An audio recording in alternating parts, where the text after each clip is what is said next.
Hey everyone, welcome back.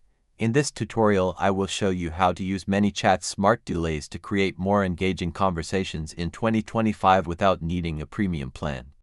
Smart delays let you pause messages for a set amount of time so your chats feel more natural and less robotic. Step 1.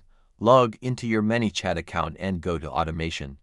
Step 2. Either create a new flow or edit an existing one where you want to add smart delays. Step 3.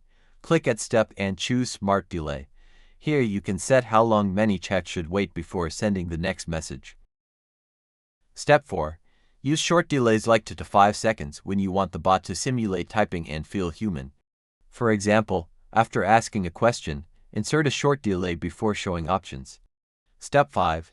Use longer delays like minutes or hours for more strategic engagement such as reminders or follow-ups. Step 6.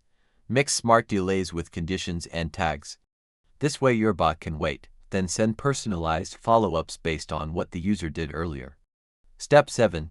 Test your flow to make sure the timing feels natural and not too long for your audience. And that is it. By using smart delays in ManyChat, you can create smoother, more human-like conversations that keep users engaged without needing the premium plan in 2025.